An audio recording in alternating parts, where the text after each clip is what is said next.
Hey guys, Sean Bougie, surplusfundsriches.net. I appreciate everybody coming out. If somebody could do me a favor and in the chat section, let me set the settings here.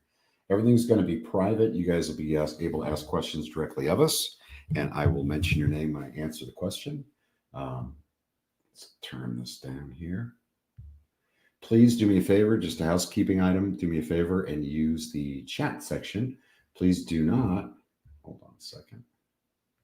Please do not use the question and answer section. I know that's counterintuitive, but because it's a question and answer webinar, but I would appreciate it if you use the chat section. Please let me know you can hear and see me okay. I very much appreciate that. Don says, good evening. Freddie gives me the thumbs up. Siobhan, hi, Sean. Lovely to see you. Hey, Siobhan. Somebody let me know you can hear and see me okay. I can see and hear, says Al. That's great.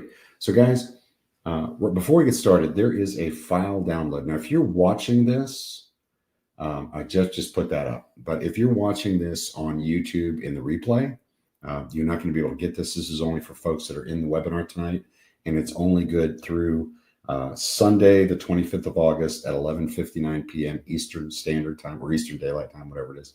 So it'll be good through then. If you contact us, if you haven't purchased yet and you want a ebook or a bundle, and you contact me, all this is in that file download. There's a file download right in front of you.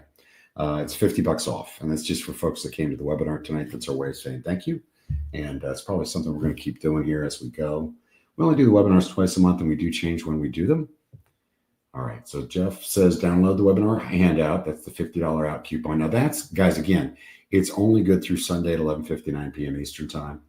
Brad, hey, Sean, can you hear and see good? Hey, Brad, good to see you. Laura says, see okay. Sherry, good evening. PJ gave me the thumbs up. Jeff says, different Jeff says, good evening, and good evening, everyone from Philippe. Hey, Philippe, you look familiar. Yuri, sound and video are good. That's great.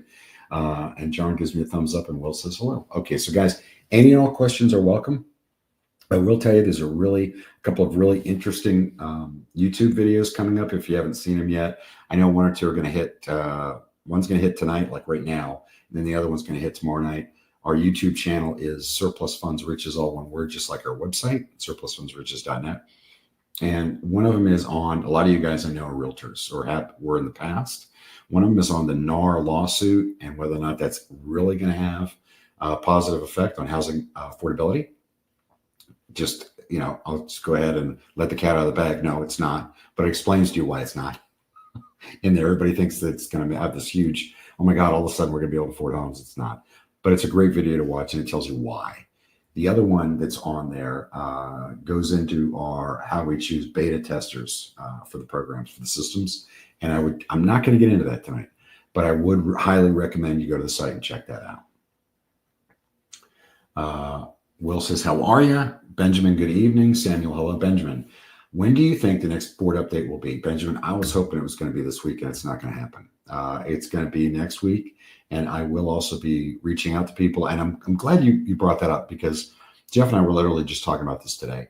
So one of the things, people will occasionally reach out and see what's going on with this one, because maybe I reached out and told them before, hey, we've got that one under contract. And then they hadn't heard anything for a little bit.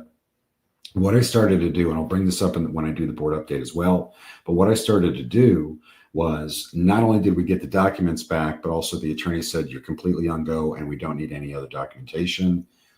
Excuse me. At that point, I let you know that. And sometimes, guys, it's not a one-step, one-and-done deal.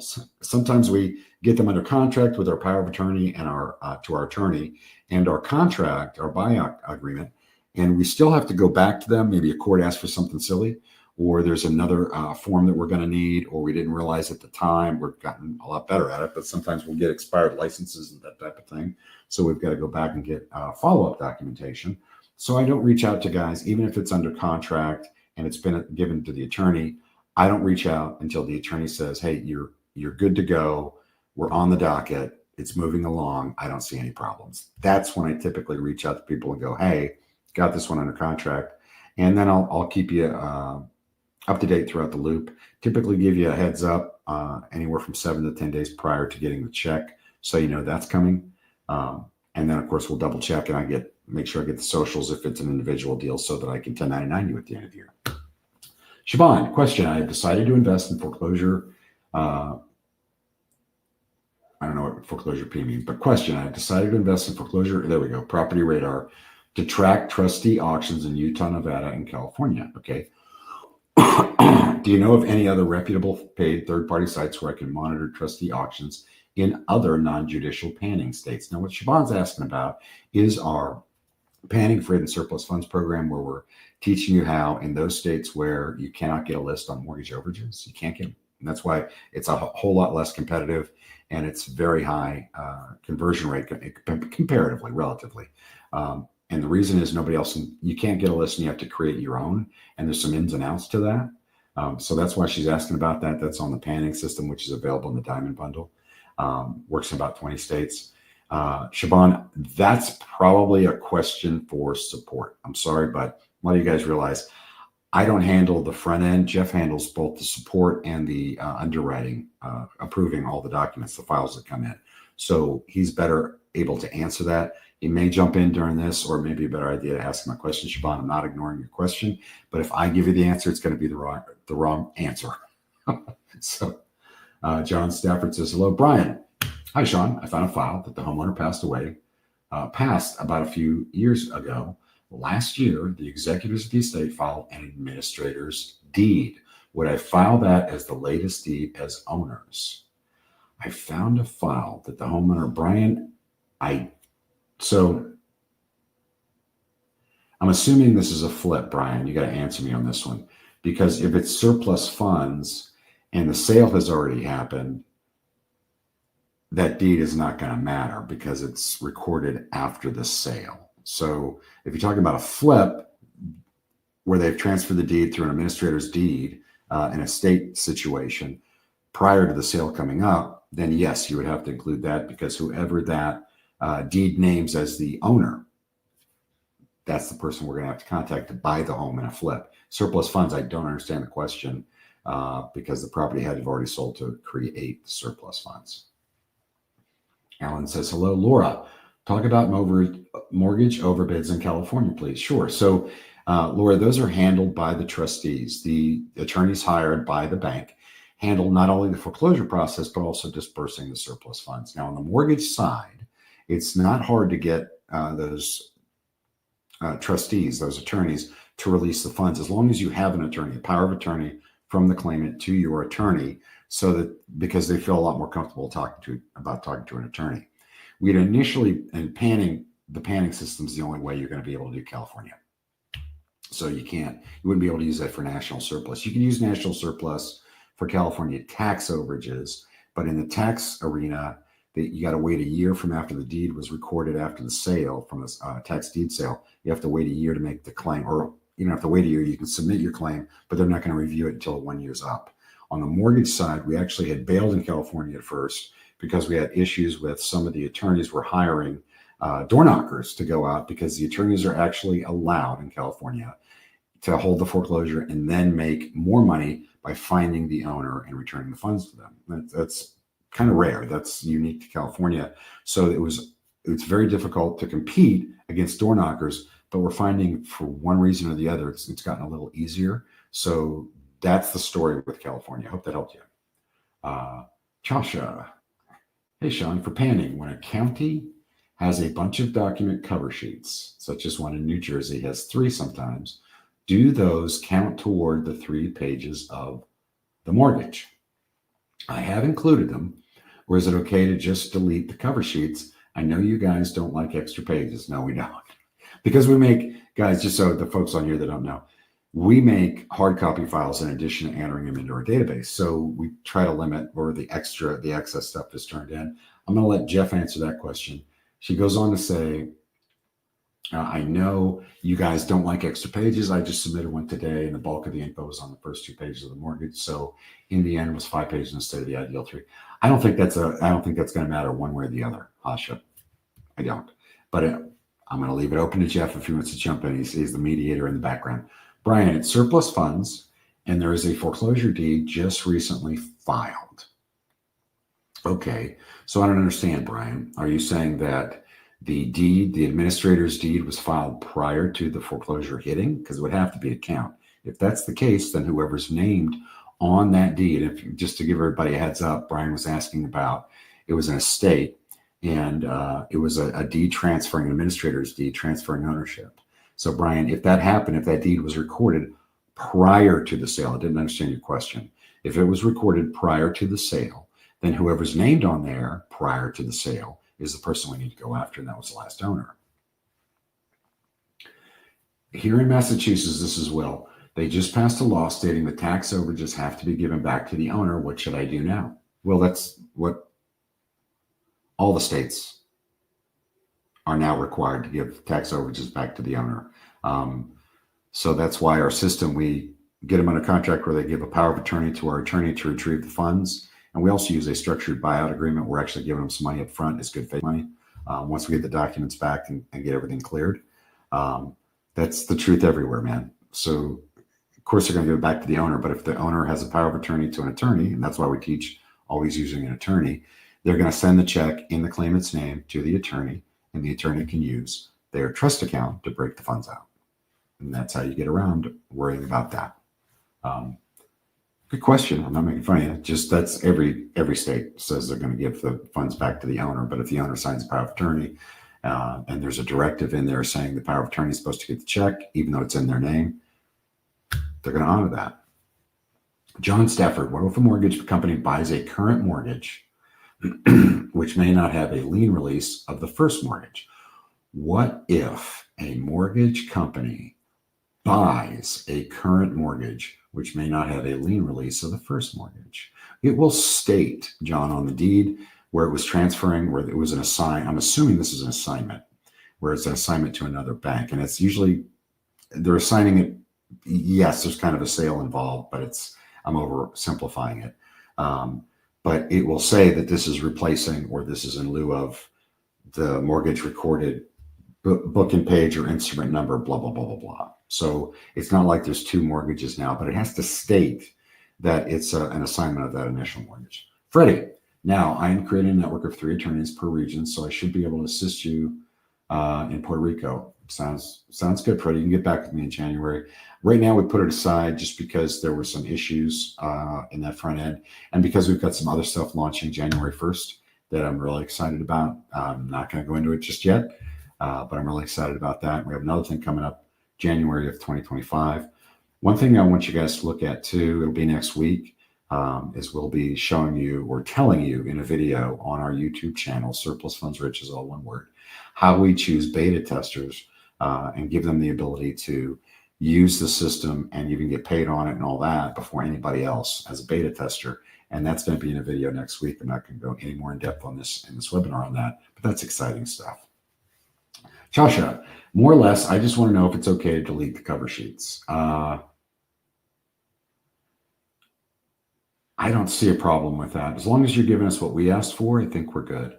John says yes. John says thanks. Will, in your overages course. That's all he said. So now I got to go up and find out what the heck he's talking about. Here in Massachusetts, they passed a law. What should I do now? Yeah, in the overage course, it tells you to hire an attorney and to get them to sign a power of attorney. And we prefer to use a structure. We teach you to use a structured buyout agreement, Will. So the course is on there, and you can get, like I said, if you do the file download on here, again, you're not going to be able to see this in the replay. It's just for folks that are here, that are in the webinar.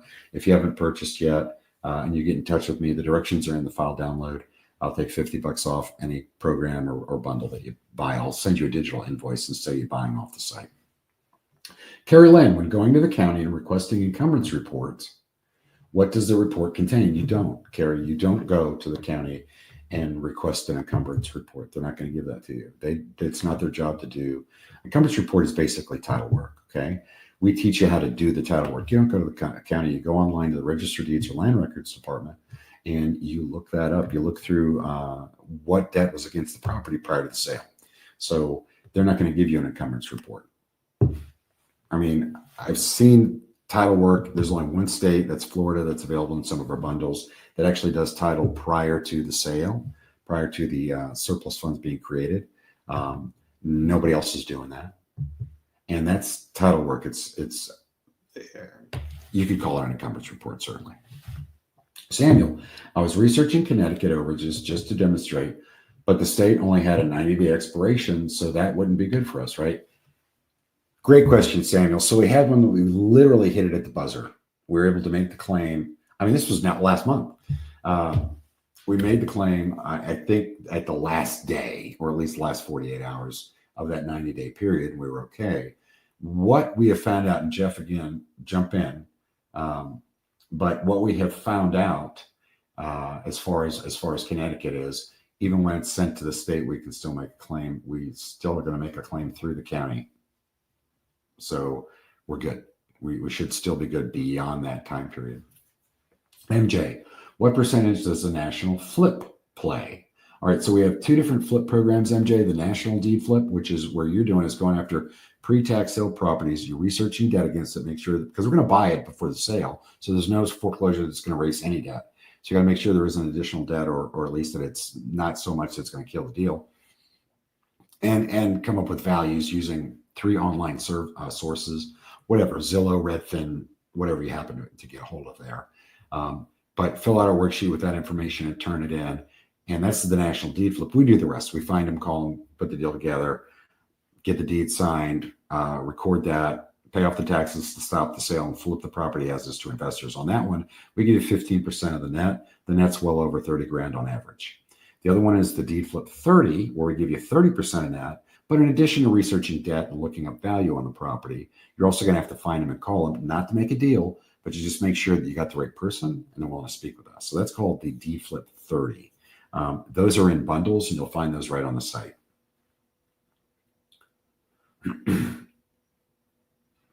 Guy, you ask questions here, not Q&A, please. Alan, I have a question and cannot access the chat. Alan, you just accessed the chat and asked me the question and said that. Philippe, with Florida surplus, what will the researcher earn if the deed holders are deceased and the claim has to be made on behalf of the estate? That's a good question. I don't even know if we put that together for you on that thing, because a lot of you guys realize we used to not take estate files. It's a lot more difficult to do. You're dealing with heirs. Oftentimes, we're going to have to open up an estate or a probate file. In addition to get the heirship affidavits, we have to actually open up probate, and that's going to be expensive. So, like, for instance, with the national surplus, what we used to do is just kick it back and say, hey, sorry, the people are dead, we're not going to work it. Well, then we said, okay, well, national surplus, you don't even have to call the people. We're going to track down all the heirs and do that, but instead of 8%, we're going to give 6%. But we're finding that the average deal is higher on these heirship deals. And I don't know if it's because other companies are bailing on it and we're having a little more, an easier playing field to work with, or what. But yes, I think it's going to be, actually, I don't think it is. If it was deceased, Philippe, it was already based on a percentage of net. So it'll already take into account any extra expenses that we incur for the probate or the estate filing. Okay. Samuel says, okay, thanks. Freddie, in another subject on federal bankruptcy, as you might know, they changed the website. Now it requires a name to initiate a search instead of the bronze result we used to have with all the files, any other resource that will allow for the totality of the BK data. Try this, Freddie, and we've seen that before in some of the BK guys using the BK gold mine, going after unclaimed money held by the bankruptcy court. Try just putting the letter A in and hit enter, and you'd be surprised. It might start at Abraham all the way through Anderson, whatever. We found that in other states that actually works. Just put A in and hit go, and you're gonna be surprised how well that works. And then B, and just go through it. MJ says, thanks. Chasha, just curious, how has the inclusion of estate cases affected panning? Has it gotten more successful with them or less? It's a different animal. We weren't working estate file deals, heirs before. So yes, we're actually putting those together as well. It does take more work, but it's not bottom line is we're working stuff we wouldn't have worked before. So of course it's a positive add. Alan, sorry, in your training, Alan's the one that said, I can't get on the chat. And he's on chat. Sorry, in your training, you mentioned tax sale results for buying leads. Are they still viable? They are, but Alan, I got to tell you, I did a video recently on YouTube, and I ranked the top places to get lists. And the buying leads was down a little bit. Requesting a list from a county that doesn't put the list online, that's really powerful. Of course, if you have the panning, making your own list using the panning system, that's extremely powerful. Buying a list works. There's no issue with it. And I don't have a problem with tax sale results. Just make sure that it's not an estimated amount. And Jeff will handle if there's another follow-up with this statement. But yeah, they're a viable resource. But honestly, not only can you find a lot of lists online, but you can also make requests of counties. And by the way, if you find a list online for a county in a state, and you get that list, that online list from that county, and then you contact other counties that don't put the list online, they can, a lot of times they go, I don't know what you're talking about. All right, you got an email address? Email them a copy of the list from that other county and go, hey, I need your version of this. And suddenly they'll be able to figure it out. Somebody will be able to figure out how to get you that. It's called the one and done method, and it works extremely well. Yeah, Jeff says Florida is off the net for your earlier question, guys. Philippe says, thank you. Joshua says, thank you. Freddie, to admin only. Oh, he was talking about being able to find different resources for something. Yeah, Freddie, get up with me on that. That's something we'll work with down the road. Let me look at the Q&A. That was from, Guy, go ahead and ask your question in the chat if you haven't already. I know earlier you asked, do I use this or the other? And I just saw that you also put that same question in Q&A, and that's okay. But I do need you to ask your question. We've got about 9 minutes, guys, so keep them coming. Yeah, Guy, ask your question, brother. And yeah, Freddie, I'll talk to you about that. It's not on the front burner right now because of some other issues we found with that, but we do have a network in place already as far as attorneys where you're talking about. So that I'm not worried about. And I've already got contracts lined up on how to work that. It's more of a list question down there and making sure that they are accurate. All right, guys, I'm going to have to shut it down a little earlier if I don't get some more. Oh, do me a favor, hit the files. There's a file download on there.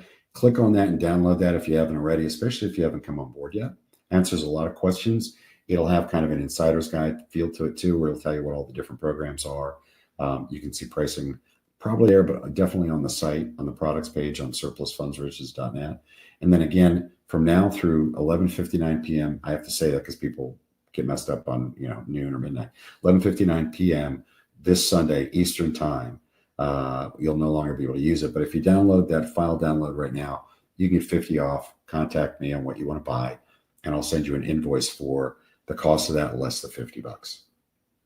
Guy, I just discovered you this week, and I'm on my first call. All right. If I'm just getting started and I want to learn specifically how to find, call, and process tax overages, which course do you recommend to start? If you're doing it completely on your own, both the National and the Premier 16 work just fine on your own. They teach you how to do it on your own. National's fine. It's $597. If you want to partner with us, National gives you the option to partner with us and get 8% of the gross, which is a lot, guys. We're paying 60 to 70% to the owner, 5 to 8% to the attorney. So that's a great cut, and you don't have to even contact the people. Oh, good. The question was put up by Jeff for you guys. National Surplus Funds, great program to get. It's only $597. If you buy it before midnight, before 11:59, I should say p.m. on Sunday, then it'll be $50 off. So what would happen is, if you guys are interested in coming on board, pull down this file download right now. It'll tell you how to do it, but get in touch with me. Tell me what you want to buy, and I'll take $50 off and send you an invoice. It's got to be paid by 11:59. I don't leave the invoices hanging out there by 11:59 p.m. On this Sunday, the 25th. Yeah, 25th. Rachel, are estates treated as one person instead of one per heir? I don't understand your question, Rachel. The heirs get their portion. So, for instance, if it was one deed holder at the time of the sale, and he had or she had 3 kids, those 3 kids are probably going to get an even split. So, if it's $100,000, we can work with each one for $33,333, right? So it's per heir. Tab, do you ever hear back from your hybrid bankruptcy program customer on how well the program works? Yeah, occasionally, Tab, I'll get where they'll literally show me checks and they're all happy. And by the way, guys, if you go to surplusfundsriches.net and click on testimonials, there's a great one for that where somebody actually showed a bunch of checks they got in. Bankruptcy Goldmine works great. That has nothing to do with surplus funds. It's unclaimed money being held by the bankruptcy court as a result of a bankruptcy. It's due to creditors, and there's a real easy way to get that money out. And by the way, there's no finder caps or anything. It's federal. It's fairly easy to work. Cherie, kudos to your support staff who were very helpful on my first file submission. Thank you, Cherie. We try. We're working together on this. A lot of people don't understand. we have an incentive to help you turn in files correctly that we can work, because we make a lot of our money. I'd say the majority of our money on the back end, putting deals together and partnering with our researchers. So we want you guys to be successful. A lot of people don't realize that. I mean, we can be tough on you, but we do want you to be successful. But thank you very much. That's very kind of you. Shelby, all files have to be submitted in one PDF. What program would you recommend? So Shelby, if you open up the support tab, I believe that Jeff put on there an actual, I forget what you call it. Anyway, it's a breakdown of how to do it using a different program, using a program. Obviously, Adobe Acrobat or Adobe Acrobat Pro is always the best thing to use, but it can be a little pricey for some people. There's some free stuff out there, and I think Jeff has an example on the support page of how to handle that. Will, on the National Partnership course, do you teach us how to do the buyout on our own, and does it cost a little to do a buyout? So yeah, Will, the programs teach you how to do it on your own, as well as giving you most of them a partnership option. National Surplus certainly does. And it shows you how to do a buyout. The way we do buyouts, we give 10% of the gross amount being held by the court as good faith money to the owner. After we've gotten all the documents back and the attorney has cleared it and said, hey, you've got everything you need, and we're going to be able to claim this, no issues. At that point, we give them 10% of the gross as good faith money, and then whatever we agreed to on the back end. This is where people go, oh my God, you're only giving them 10%. No, if we agree to pay them 70%, we're giving them 10% up front and 60% on the back end when we get the money out. Good question. Freddie, I got you. We'll talk about that. Guy, so to clarify, National Surplus will teach both doing on my own, yes, as partnering for 8%. Premier 16 upgrades to 16% of partner, otherwise the same. No, Premier 16, it gives you a higher split, but it's a different animal. More money, more work. 16 requires that you find the people, call them, make sure you got the right guy, and are willing to speak with us before you turn it into us. So Premier 16 is more work for more pay. They're both available in a bundle together, really cheap. It's a good way to get them both. A lot of people like doing that. And then play the system on me, right? So let's say you get a deal, you research the debt, everything looks good. Call the people real quick, see if you get a hold of them, right? If you get a hold of them and they're like, yeah, I'm going to talk to somebody about this, you can hand it off to us. And when we put the deal together and get paid, you get 16% of gross. If you can't find them, well, make it our problem, turn it into the National Surplus Funds Program and get 8%, and you don't have to find them. Well, that's on us. That's how you can game the system on me. Samuel, I recently signed the independent contract agreement. So does that apply to all the programs I purchased? It does, because it's it's a blanket statement kind of independent contract agreement. There's no compete in it. It just basically says I have to pay you what we agreed to pay you with the program. Good question. Jeff, is Oregon and Washington, this is not our Jeff, but Jeff, is Oregon and Washington open to work? And my Jeff said no, and I agree. We do not work with the national Oregon, Washington State, or Colorado. Florida is a different program for us because the statutes are different and the methodology is different. So we do not work Oregon, Washington State, or Colorado. Florida is a separate program. Yeah, good question. And Jeff agrees with me on the independent contract agreement. It does cover you on all the deals. Guy, okay, thank you for the clarification. I appreciate you. I am assuming Jeff has shut down the Q&A section, the chat section. I'm going to make sure we don't have anything else in here on the Q&A. Matisse says hi. Why is it that I don't get court case when I put in the list name and the CV number? That's a question for support, Matisse. Always, guys, I really need you to just use chat. How can I get a court case when the name and court case number don't match the name the search engine provides? I don't understand the question. Matisse, do it exactly how we show you to do it in the ebook. A lot of times we find that people overcomplicate, or they're trying to go down a different way of doing something than how we showed you. So I would definitely reread the ebook, and then open up a support ticket if you still have questions at that point, because I'm not understanding your question right now. Guys, I really appreciate everybody coming out tonight. If you haven't bought, download that. I'm about to shut down. download the file download right now because it's going to tell you how you can get $50 off through 11:59 p.m. on Sunday, 25th this month.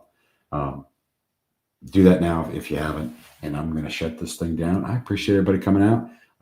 There will be a replay on YouTube on our channel, which is just the same as our website. Surplus Funds Riches, all one word, is our channel name. Hey guys, thanks for coming out. Hope we've answered a lot of your questions well. Have a great night.